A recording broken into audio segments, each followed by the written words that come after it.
نور پر مستند معتبر مقتدر موقر علماء کرام، خصوصاً حضرت علامہ مولانا نور محمد صاحب قبلہ مصباحی اور حضرت علامہ مولانا جان محمد صاحب ثقافی اور طالبان علوم نبویہ اور حاضرین مجلس، خواتین اسلام، السلام علیکم ورحمۃ اللہ وبرکاتہ۔ وعلیکم السلام ورحمۃ اللہ وبرکاتہ۔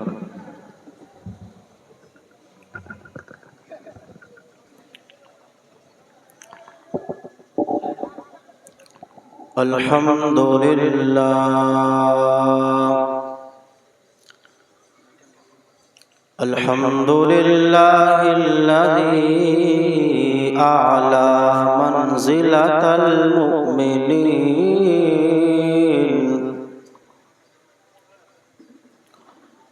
ورفع درجۃ العالمین بمعانی کتابہ وخص المستنبطین منهم بمزید الإصابة وثواب، والصلاة والسلام على محمد وعلى آله وأبي حنيفة وأحبابه، أما بعد فأعوذ بالله من الشيطان الرجيم، بسم الله الرحمن الرحيم،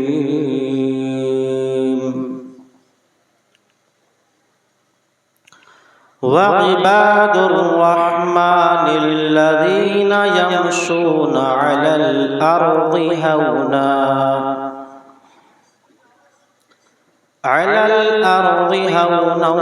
وإذا خاطبهم الجاهلون قالوا سلاما، سبحان اللہ سبحان اللہ۔ والذين يبيتون لربهم سجدا وقياما، آمنت بالله صدق الله مولانا العظيم، وبلغنا رسوله النبي الأمين الكريم، ونحن على ذلك لمن الشاهدين والشاكرين، والحمد لله رب العالمين۔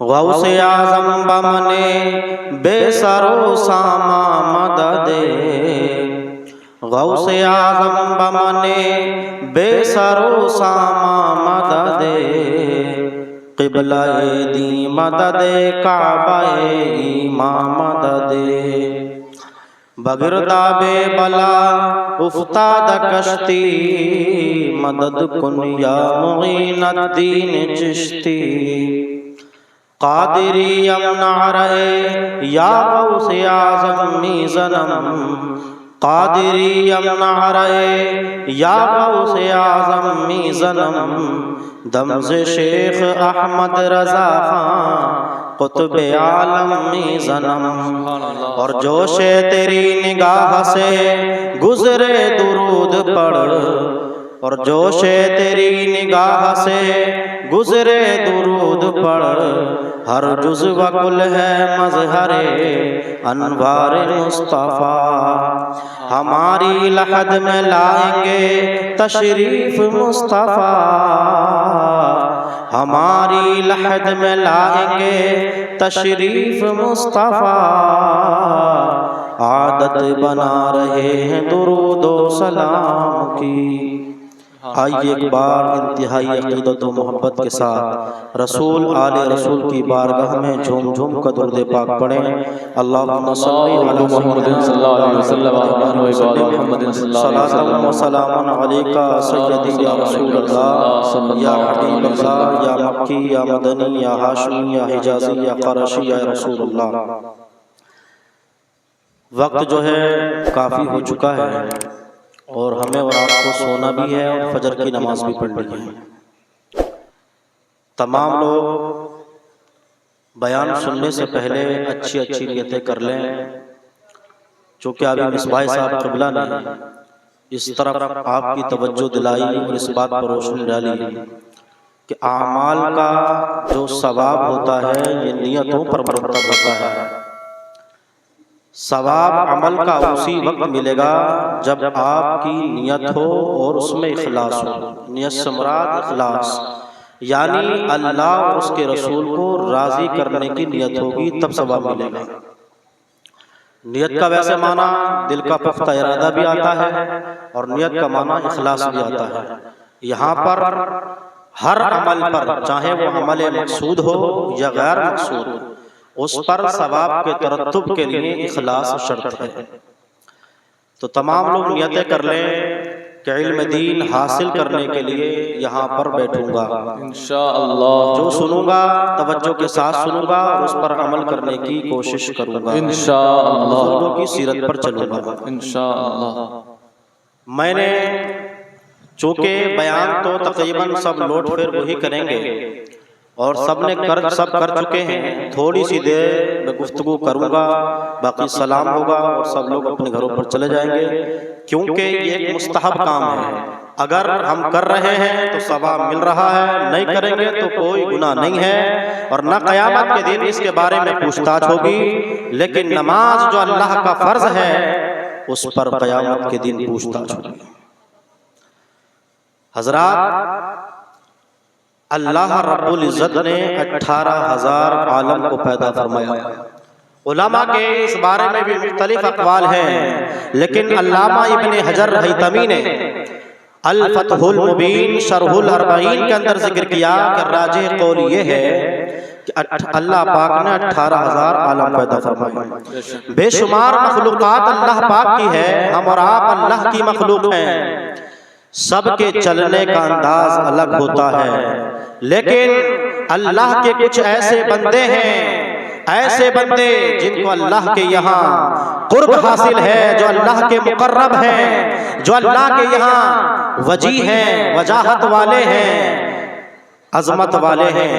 ان کے تعلق سے پروردگار فرماتا ہے وَعِبَادُ الرَّحْمَنِ الَّذِينَ يَمْشُونَ عَلَى الْأَرْضِ هَوْنًا، رحمان کے کچھ وہ بندے ہیں جو زمین پر آہستگی کے ساتھ چلتے ہیں، سنجیدگی کے ساتھ چلتے ہیں، متانت کے ساتھ چلتے ہیں، عاجزانہ شان کے ساتھ چلتے ہیں۔ وہ تکبر کے ساتھ اتراتے ہوئے نہیں چلتے، وہ اپنے پاؤں کو زمین پر زور سے مارتے ہوئے نہیں چلتے ہیں، بلکہ وہ تواضع کے ساتھ چلتے ہیں، کیونکہ ان کے پیش نظر نبی کریم صلی اللہ علیہ وسلم کا ارشاد ہے، سنن بیہقی کی حدیث ہے، نبی کریم صلی اللہ علیہ وسلم نے ارشاد فرمایا من تواضع للہ فقد رفعہ اللہ، جو اللہ کے لیے تواضع کرتا ہے اللہ اس کو بلندی عطا کرتا ہے۔ سبحان اللہ سبحان اللہ۔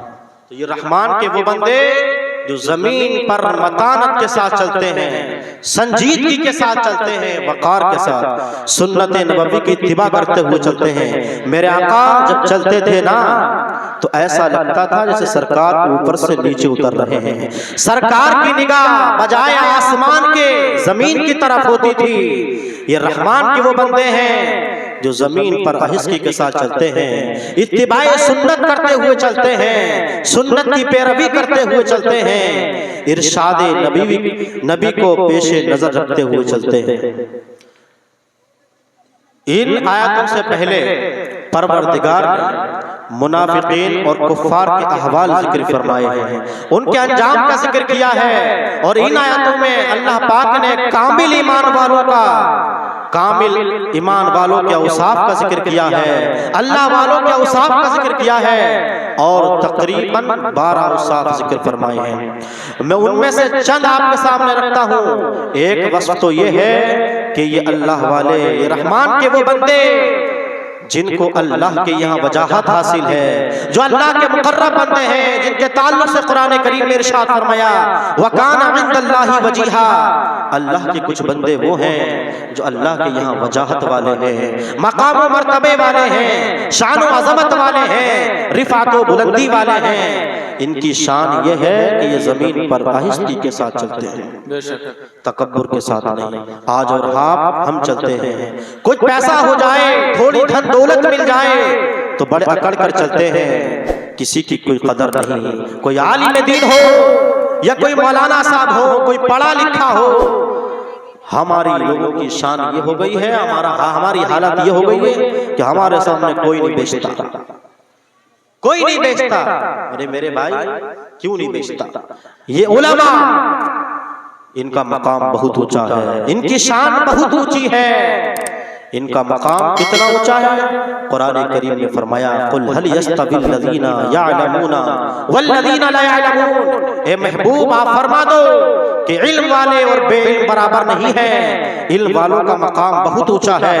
يَرْفَعِ اللَّهُ الَّذِينَ آمَنُوا مِنْكُمْ وَالَّذِينَ أُوتُوا الْعِلْمَ دَرَجَاتٍ، اللہ پاک مومنوں کو بلندی عطا کرتا ہے، جو بھی صاحب ایمان ہو گیا نا اس کے لیے مقام و مرتبہ ہے، اس کے لیے شان و شوکت ہے۔ لیکن ان ایمان والوں میں جو صاحب علم ہو گیا، جس کو اللہ پاک نے علم عطا کر دیا، جو علم کی دولت سے مالا مال ہے، جو قرآن و حدیث کا علم رکھتا ہے، ان کا مقام بہت اونچا ہے، اللہ پاک ان کو درجہ بلند کرتا ہے۔ آج ہماری شان کیا ہے؟ ہم معاشرے میں تکبر کے ساتھ چلتے ہیں، تھوڑا مرتبہ کیا مل جائے، دنیاوی کوئی عہدہ مل جائے، کوئی مقام مل جائے، بینک بیلنس ہو جائے، پراپرٹی آ جائے، بڑی گاڑی خرید لے تو ہماری عادت بدل جاتی ہے، ہمارا طریقہ بدل جاتا ہے، ہمارا چال چلن بدل جاتا ہے۔ لیکن یہ رحمان کے بندے زمین پر آہستگی کے ساتھ چلتے ہیں، تکبر کے ساتھ نہیں۔ اور کیسے تکبر کے ساتھ چل سکتے ہیں؟ شریعت میں تکبر کرنا منع ہے، ناجائز و حرام ہے۔ تکبر اللہ ہی کی شان ہے، کسی بندے کی شان نہیں ہے۔ قرآن کریم میں ہمارا اور آپ کا پروردگار فرماتا ہے وَلَا تَمْشِ فِي الْأَرْضِ مَرَحًا إِنَّكَ لَن تَخْرِقَ الْأَرْضَ وَلَن تَبْلُغَ الْجِبَالَ طُولًا، تم زمین پر اتراتے ہوئے نہ چلو، تم زمین پر تکبر کے ساتھ نہ چلو، نہ تو ہرگز تم زمین کو چیر سکتے ہو اور نہ بلندی میں پہاڑ کو پہنچ سکتے ہو۔ اللہ پاک پہنچائے گا تبھی پہنچو گے، مقام و مرتبہ ملے گا، اللہ پاک عطا کرے گا تبھی ملے گا۔ ہم اور آپ اپنے طور پر اپنی شان فرض کر لیں، اپنے آپ کو بڑا فرض کر لیں، نہیں میرے بھائی، اللہ جسے چاہے عزت دے، جسے چاہے ذلت دے، یہ مقام و مرتبے یہ اللہ کا فضل ہے، اللہ کا فضل، اللہ جسے چاہے عطا کرے، ہم اپنے طور پر فرض نہیں کر سکتے۔ تو پہلی خوبی اللہ والوں کی یہ ہے، رحمان کے یہ خاص بندے ہیں، یہ ہے کہ زمین پر آہستگی کے ساتھ چلتے ہیں۔ دوسرا وصف ان کا یہ بیان کیا کہ ان کا لوگوں کے ساتھ کلام کرنے کا انداز کیا ہوتا ہے، لوگوں کے ساتھ کس طرح یہ گفتگو کرتے ہیں۔ فرمایا وَإِذَا خَاطَبَهُمُ الْجَاهِلُونَ، جب یہ لوگ جاہل ان پڑھ لوگوں سے بات چیت کرتے ہیں، خاطبہ فرمایا یعنی ایک دوسرے سے بات چیت کرنا۔ علماء جانتے ہیں کہ باب مفعول کی ایک خاصیت ہوتی ہے مشارکت، یعنی ایک فعل کے اندر فاعل اور مفعول دونوں شریک ہوں گے تو بات چیت کرتے ہیں آپس میں، تو ان کا انداز کیا ہوتا ہے نا، اللہ پاک فرماتا ہے قالوا سلاما، وہ سلام کہتے ہیں۔ ایک تو اس کا مطلب یہ ہے کہ وہ لوگ ادب اور تہذیب کے خلاف بات نہیں کرتے۔ جب یہ اللہ والے کسی ان پڑھ سے ملتے ہیں تو ادب اور تہذیب کے خلاف بات نہیں کرتے۔ دوسرا مفسرین کرام نے اس کا مطلب یہ بیان کیا کہ اس کا مطلب یہ بھی ہو سکتا ہے کہ یہ اللہ والے جب دوسروں سے بات کرتے ہیں تو ایسی بات کرتے ہیں جس میں دوسروں کی ایذا نہیں ہوتی، یا اپنی بات کے ذریعے دوسروں کو تکلیف نہیں پہنچاتے۔ اور کیسے پہنچا سکتے ہیں؟ نبی کریم صلی اللہ علیہ وسلم کا ارشاد ہے من آذا مسلما فقد آذانی ومن آذانی فقد آذى اللہ، جس نے کسی مسلمان کو تکلیف پہنچائی اس نے گویا مجھ کو تکلیف پہنچائی، اور جس نے مجھ کو تکلیف پہنچائی تو گویا اس نے اللہ کو تکلیف پہنچائی۔ یہ دوسرا وصف ہے اللہ والوں کا۔ تیسرا وصف قرآن کریم نے فرمایا والذین یبیتون لربہم سجدا وقیاما، رحمان کے یہ جو خاص بندے جو اللہ کے مقرب ہیں، جنہیں اللہ کی یہ وجاہت حاصل ہے، مقام و مرتبہ حاصل ہے، ان کی شان یہ ہے کہ یہ اپنے رب کے لیے سجدے اور قیام کی حالت میں رات گزارتے ہیں۔ ہم اور آپ ٹھاٹھ کی نیند سوتے ہیں، بستر استراحت پر غفلت کی نیند سوتے رہتے ہیں۔ حالت تو ہماری کبھی کبھی یہ ہوتی ہے کہ ہماری فجر کی نماز تک گول ہو جاتی ہے، لیکن رحمان کی یہ وہ بندے ہیں، آرام تو بستر پہ کرتے ہیں، لیکن ان کا آرام کرنا بھی اس لیے ہوتا ہے کہ طبیعت میں نشاط رہے، طبیعت میں پھرتی رہے، اور اللہ کی عبادت میں کمزوری پیدا نہ ہو۔ ان کی شان یہ ہے، قرآن کریم میں فرمایا تتجافا جنوبہم عن المضاجع، ان کی پہلو خوابگاہوں سے جدا رہتے ہیں۔ یہ بستر پر آرام ضرور کرتے ہیں، لیکن آرام کرنا اس لیے ہوتا ہے کہ صحیح سے اللہ کی عبادت کر سکیں، اللہ کی عبادت میں کوئی کمزوری پیدا نہ ہو۔ اور ہم اور آپ اپنا بھی تو حال دیکھیں، آج ہم جس ولی کامل غوث پاک کی عرس منانے کے لیے، ان کا عرس منانے کے لیے حاضر آئے ہیں، ان کی سیرت سے ہم کو کیا درس ملتا ہے، ان کا کیا مقام ہے، اس پر غور کریں۔ ہم اور آپ صرف بیان سنتے ہیں اور سن کر چلے جاتے ہیں، یہ کام ہے ہمارا۔ تو تیسرا وصف اللہ والوں کو کیا ہوا کہ یہ اپنے رب کے لیے سجدے اور قیام کی حالت میں رات گزارتے ہیں۔ میرے بھائیوں، ولی کوئی آسانی سے نہیں بن جاتا، ولی اللہ کا فضل ہے۔ میں اور آپ چاہوں کہ ولی بن جاؤں، نہیں، یہ اللہ کا فضل ہے، اللہ جسے چاہے عطا کرے۔ ذالک فضل اللہ یؤتیہ من یشاء، یہ اللہ کا فضل ہے، اللہ جسے چاہے عطا کرے۔ صدر الشریعہ بدر الطریقہ مفتی محمد امجد علی اعظمی رحمۃ اللہ تعالی علیہ نے بہار شریعت میں ذکر کیا ہے کہ ولایت یہ وہب الہی ہے، وہب الہی اللہ جسے چاہے عطا کرے۔ کوئی انسان اپنے طور پر کوشش کرے کہ میں ولی بن جاؤں، نہیں بن سکتا۔ ہاں، ایک سبب ہو سکتا ہے کہ یہ ذریعہ بن جائے، لیکن یہی ولی بنا دے اس کو، یہ کوئی ضروری نہیں، سمجھ گئے، بلکہ ضروری ہے ہی نہیں، یہ تو اللہ کا فضل ہے، اللہ جسے چاہے عطا کرے۔ تو یہ اللہ والوں کے تین وصف ہوئے۔ منصب ولایت یہ ایسا منصب ہے جس پر فائز ہونے کے لیے بنیادی طور پر تقوی اور طہارت شرط ہے۔ ولی وہی ہوتا ہے جس کا ظاہر بھی اچھا ہو، باطن بھی اچھا ہو، جو اللہ کا خوف دل میں رکھتا ہو، جس کے دل میں خشیت الہی ہو۔ سمجھ گئے؟ جن کی شناخت حدیث شریف میں یوں بیان ہوئی، صحابہ کرام نے نبی کریم صلی اللہ علیہ وسلم سے پوچھا، یا رسول اللہ اولیاء اللہ من ہو، یا رسول اللہ اللہ والے کون ہوتے ہیں، ان کی شناخت بیان فرمائیے، ان کی علامت بیان کر دیجئے۔ تو نبی کریم صلی اللہ علیہ وسلم نے ارشاد فرمایا، اولیاء اللہ الذین اذا ذکر اللہ عز وجل، اللہ والے وہ ہیں جب ان کا دیدار کیا جاتا ہے تو اللہ کی یاد آ جاتی ہے۔ سبحان یہ اللہ والے ہیں جن کی شناخت علماء کرام نے یوں بیان کی ہے، علماء متکلمین بیان کرتے ہیں، ولی وہ ہے جو صحیح اور دلیل پر مبنی اعتقاد رکھتا ہو اور شریعت کے مطابق اعمال کی بجا آوری کرتا ہو۔ امام غزالی رحمۃ اللہ تعالی علیہ نے اپنی کتاب احیاء علوم الدین کے اندر لکھا ہے کہ ہر پرہیزگار عالم دین، ہر پرہیزگار عالم دین اللہ کا ولی ہے، اگر وہ اللہ کا ولی نہیں ہے تو کوئی اللہ کا ولی نہیں۔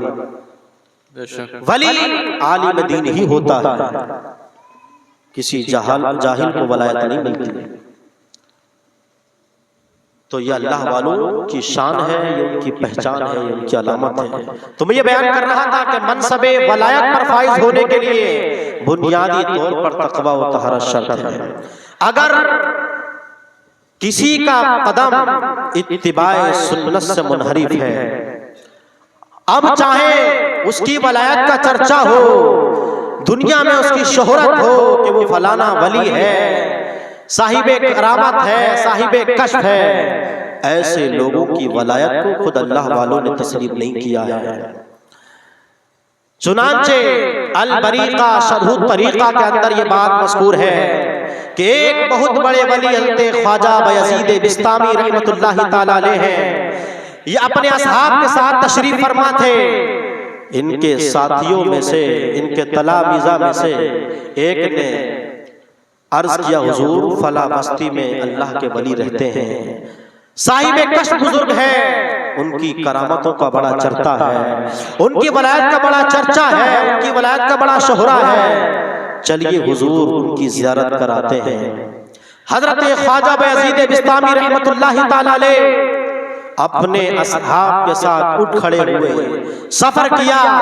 سفر کرنے کے بعد اس بستی میں پہنچے جس بستی کے بارے میں بتایا جا رہا تھا کہ وہاں پر ایک بہت مشہور اللہ کے ولی ہیں۔ وہاں پر پہنچنے کے بعد لوگوں سے پوچھا کہ ایسا ایسا سننے میں آیا ہے کہ آپ کے یہاں کوئی اللہ کے ولی ہیں، صاحب کشف بزرگ ہیں، رات و دن عبادت میں لگے رہتے ہیں، بتاؤ وہ کون ہیں؟ تو لوگوں نے کہا ہاں ہمارے یہاں ایک ولی رہتے ہیں اور ان کی ولایت کا بڑا چرچا ہے، وہ رات و دن مسجد میں رہتے ہیں، اللہ کی عبادت کرتے رہتے ہیں۔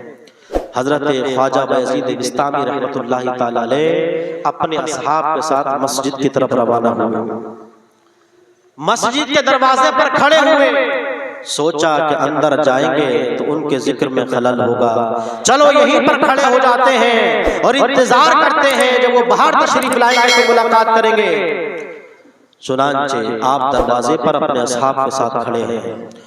وہ بزرگ جن کی ولایت کا بڑا چرچا ہے، جن کی کرامتوں کا بڑا شہرہ ہے، وہ مسجد سے باہر نکلے۔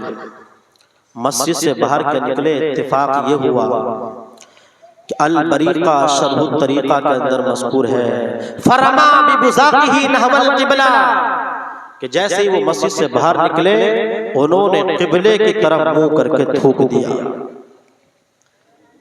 حضرت خواجہ بایزید بسطامی رحمۃ اللہ تعالی علیہ نے جب یہ دیکھا کہ یہ شخص مسجد سے باہر نکلا ہے اور اس نے قبلے کی طرف منہ کر کے تھوکا ہے،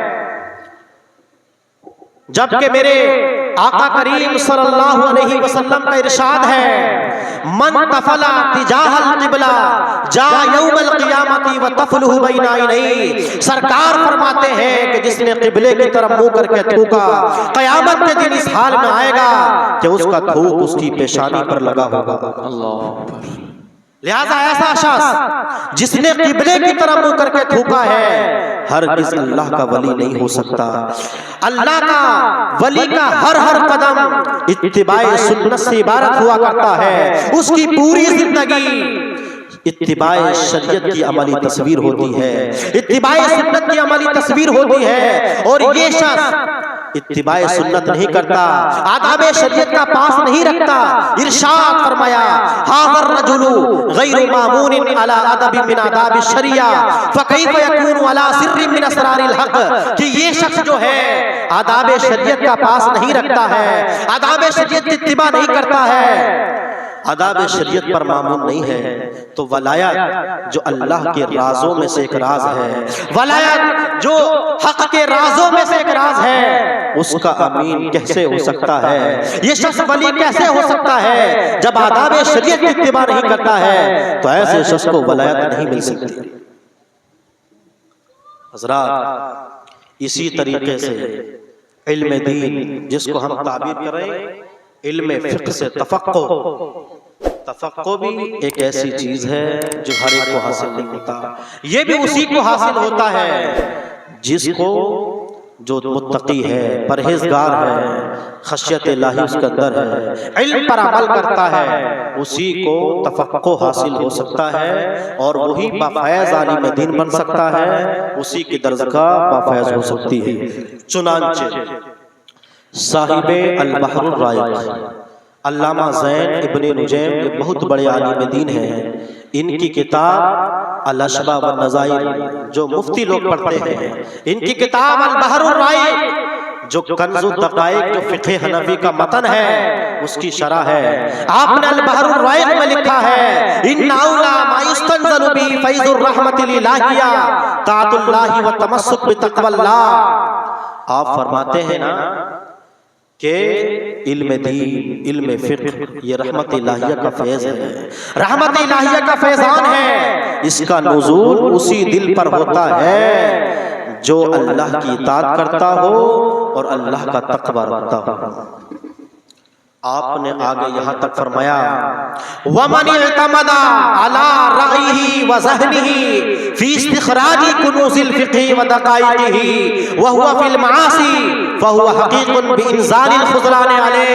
آپ فرماتے ہیں اگرچہ ایسے شخص کی حالت یہ ہو کہ یہ بڑے ذہین و فطین ہو، اپنے ذہن پر اعتماد رکھتا ہو، اپنی رائے پر اعتماد رکھتا ہو، ایسا شخص فقہی خزانوں کو جمع کرنے کا ماہر ہو، لیکن حالت اس کی یہ ہو کہ معاصی میں ڈوبا ہوا ہو، رات و دن اللہ کی نافرمانی کرتا ہو، تو آپ فرماتے ہیں ایسا شخص اس بات کا حقدار ہے کہ اس پر محرومی نازل ہو، اس کو علم دین عطا نہیں کیا جاتا۔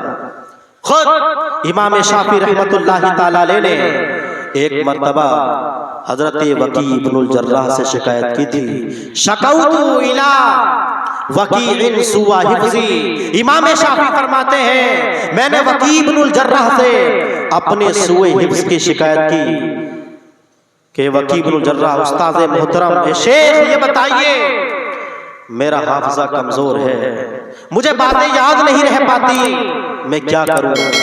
تو حضرت وکیع بن الجراح نے امام شافعی سے فرمایا تھا، آپ فرماتے ہیں امام شافعی کہ حضرت وکیع بن الجراح نے فرمایا کہ معاصی کو چھوڑ دو، فارشدنی الی ترک المعاصی، تو انہوں نے میری رہنمائی یہ کی کہ معاصی کو چھوڑ دو، نافرمانی کو چھوڑ دو۔ وَأَخْبَرَنِي بِأَنَّ الْعِلْمَ نُورُ اللَّهِ وَنُورُ اللَّهِ لَا يُهْدَىٰ لِعَاصِي، اور مجھے خبر دی کہ علم دین جو ہے یہ اللہ کا نور ہے، یہ علم دین جو ہے، علم فقہ جو ہے، علم حدیث جو ہے، علم تفسیر جو ہے، یہ اللہ کا نور ہے، اور اللہ کا نور نافرمان کو نہیں دیا جاتا۔ اللہ کا نور یہ معاصی میں ڈوبے ہوئے شخص کو نہیں دیا جاتا۔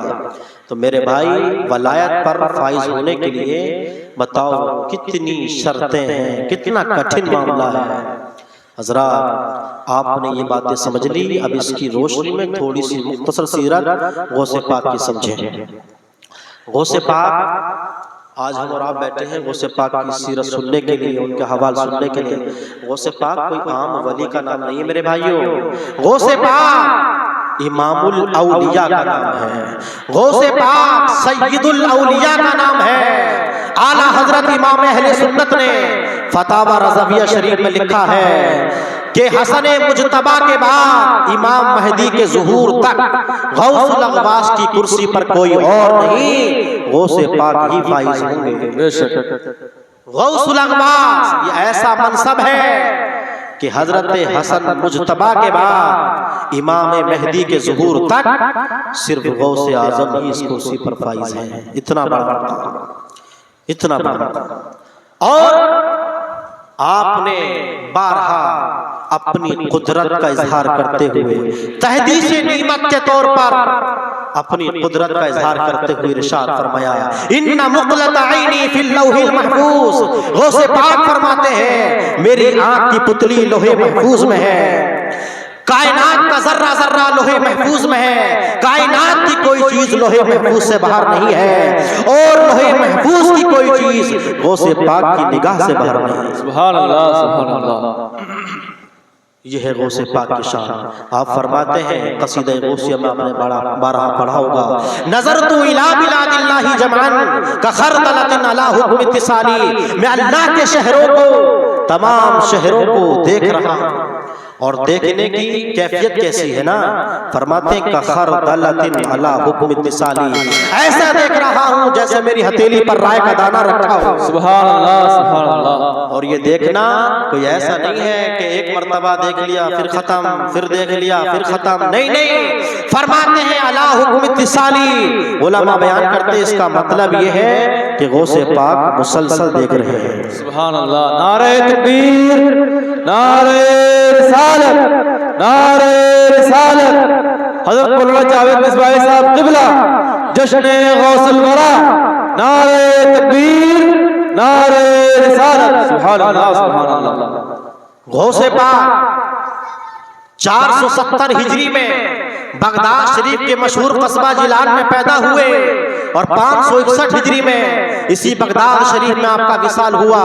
غوث پاک پیدا کیا ہوئے، پیدا ہوتے ہی کرامتوں کا صدور شروع ہو گیا، اور ایسی کرامتیں کہ حضرت علی ابن حیتی نے بہجت الاسرار میں، صاحب بہجت الاسرار نے یہ واقعہ لکھا ہے۔ حضرت علی ابن حیتی بیان کرتے ہیں، ما رأیت احدا من اہل زمان اکثر کرامات من الشیخ عبد القادر الجیلانی۔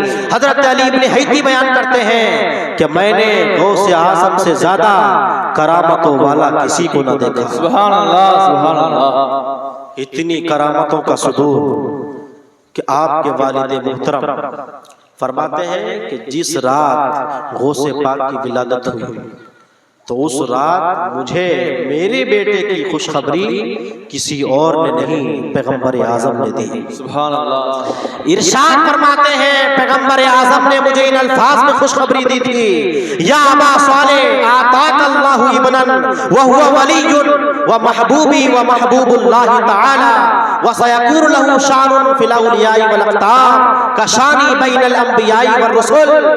بیان کرتے ہیں پیغمبر اعظم نے مجھ سے ارشاد فرمایا تھا ان الفاظ میں، اے ابو صالح، اللہ پاک نے تجھ کو ایک فرزند عطا کیا ہے جو اللہ کا ولی ہے، وہ میرا محبوب ہے اور اللہ کا محبوب ہے، اور ان قریب اس کا ایسا مقام ہوگا اولیاء اور اقطاب کے درمیان جیسے میرا مقام انبیاء اور رسولوں کے درمیان۔ سبحان اللہ، سبحان اللہ۔ انبیاء اور رسولوں کے درمیان پیغمبر اعظم رسول اعظم ہیں، پیغمبر اعظم ہیں۔ پیغمبر اعظم کو اتنے کمالات اور معجزات اللہ پاک نے عطا فرمائے کہ اتنے کمالات اور معجزات کسی اور نبی کو نہیں ملے، سمجھ گئے؟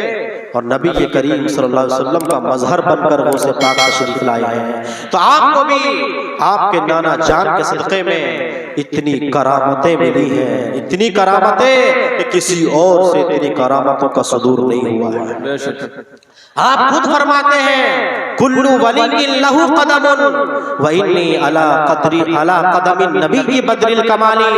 آپ فرماتے ہیں ہر ولی کسی نہ کسی نبی کا مظہر ہوتا ہے، ہر ولی کسی نہ کسی نبی کا مظہر ہوتا ہے، اور میں کسی اور نبی کا مظہر نہیں بلکہ پیغمبر اعظم کا مظہر ہوں، جو کمال کے بدر کامل ہیں، میں ان کا مظہر ہوں۔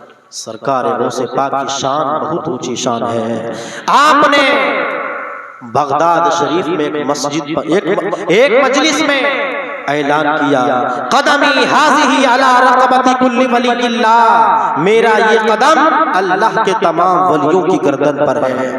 اس وقت آپ کی مجلس میں اکثر علماء عراق اور اولیاء کرام حاضر تھے۔ جب غوث پاک نے یہ اعلان کیا تو سب نے آگے بڑھ کر اپنی گردنوں کو جھکا لیا، اور سرکار غریب نواز کا خراج عقیدت دیکھو کہ کس طرح سرکار بغداد کی بارگاہ میں اپنا خراج عقیدت پیش کیا تھا۔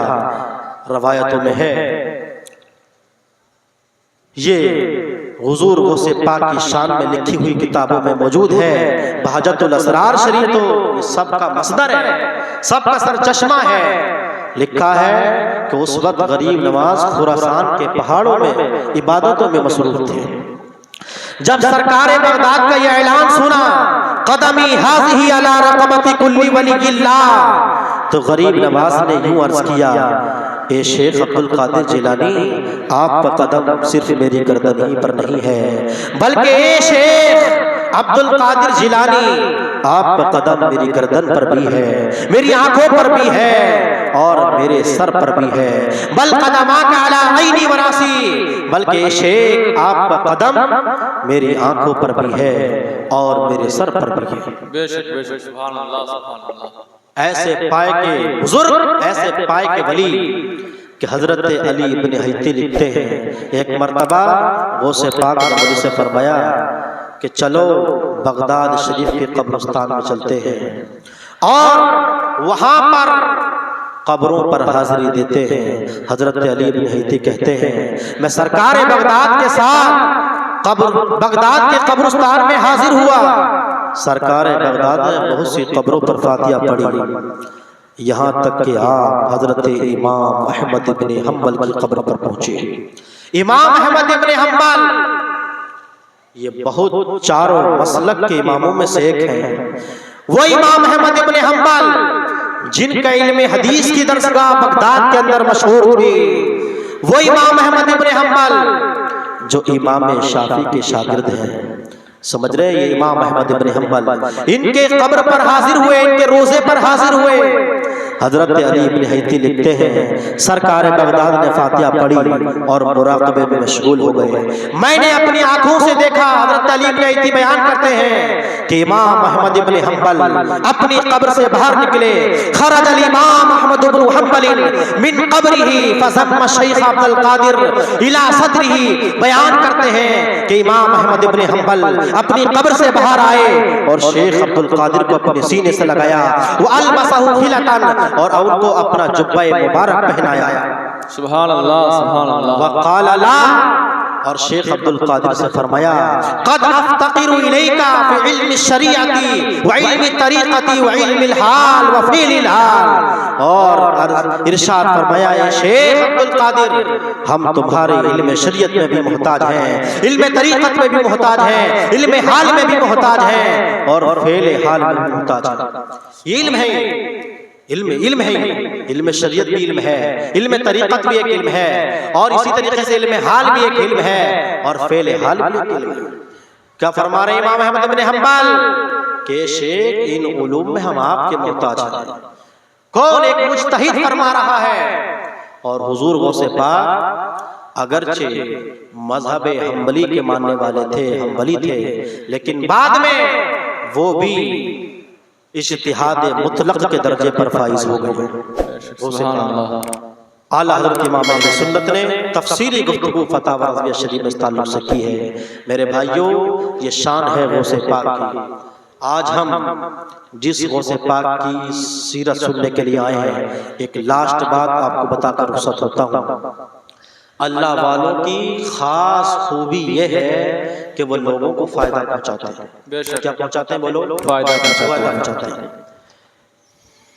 میں اور آپ اپنے طور پر غور کریں کہ مجھ سے لوگوں کو کتنا فائدہ پہنچا۔ تعمیری سوچ رکھنے والا، لوگوں کو فائدہ پہنچانے والا بندہ اللہ کو پسند ہے۔ حدیث پاک میں اللہ کے رسول نے ارشاد فرمایا خیر الناس من ينفع الناس، لوگوں میں بہتر شخص وہ ہے جو لوگوں کو فائدہ پہنچائے، لوگوں کو نفع پہنچائے۔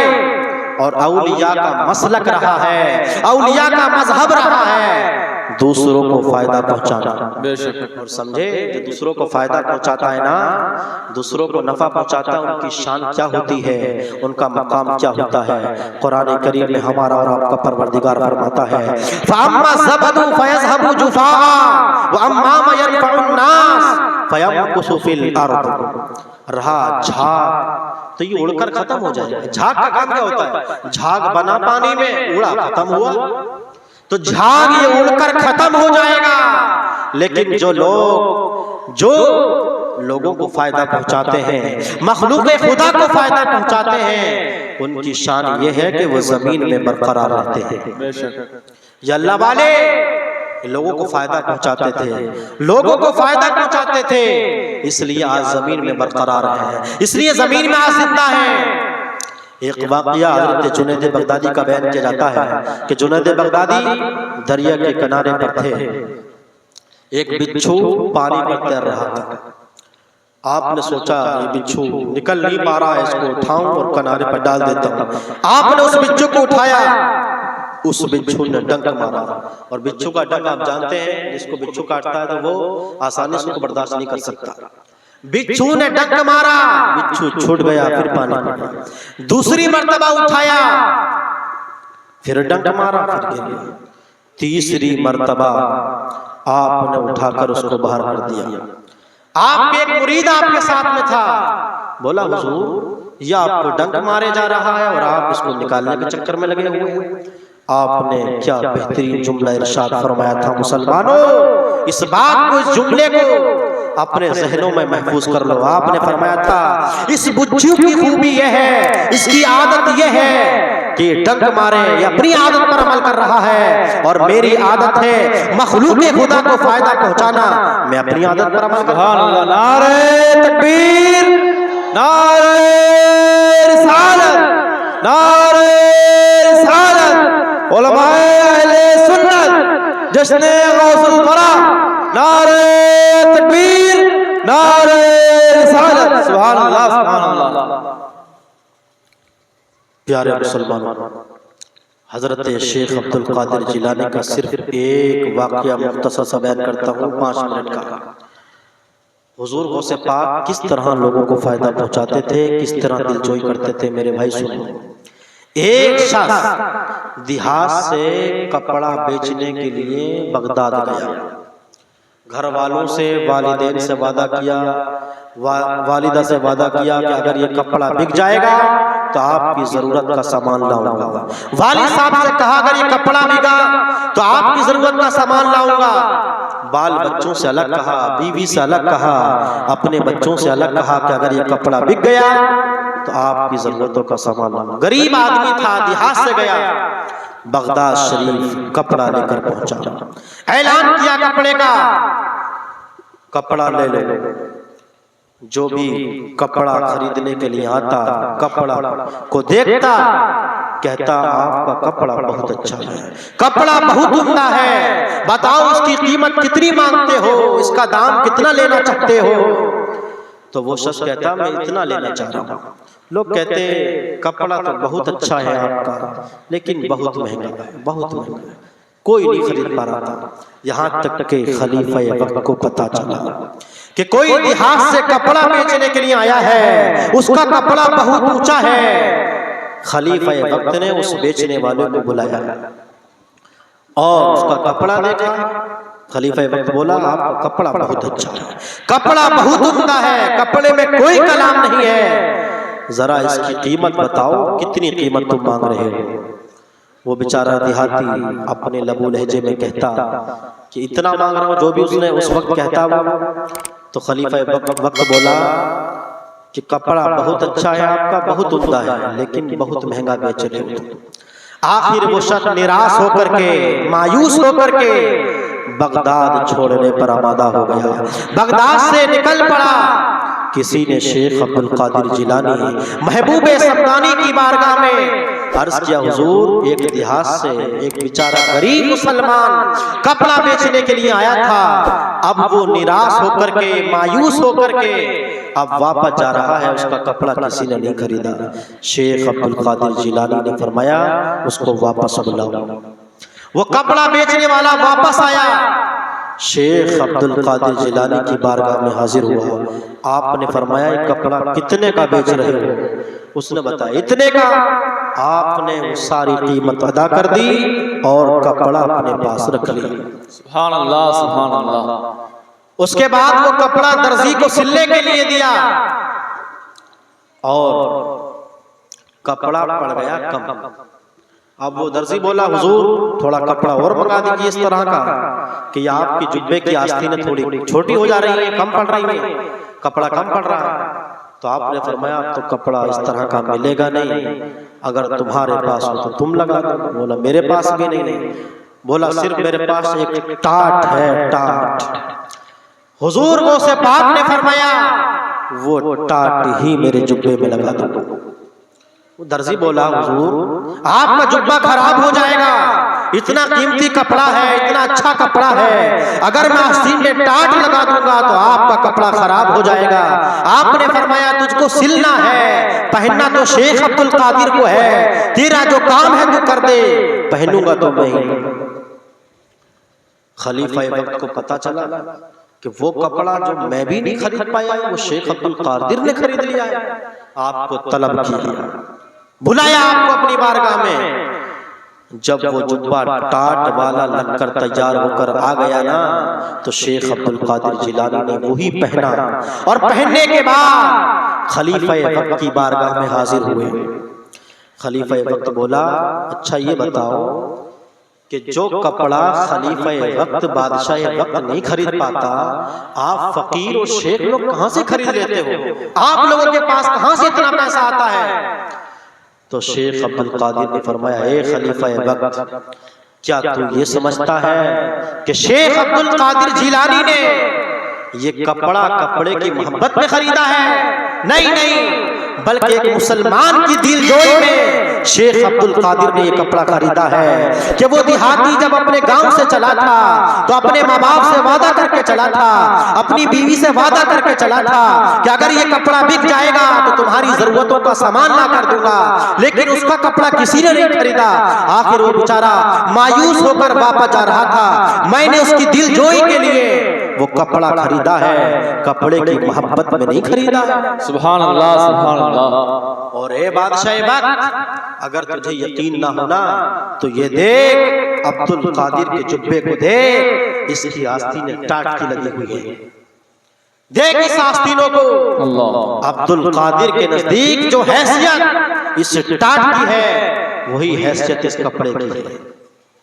کیا تو یہ سمجھتا ہے کہ میں نے کپڑے کی محبت میں کپڑا خرید لیا؟ نہیں، بلکہ ایک مسلمان کی دل جوئی کے لیے، خدمت خلق کے لیے ایسا کام کیا ہے، ایک شخص کی دل جوئی کے لیے ایسا کیا ہے۔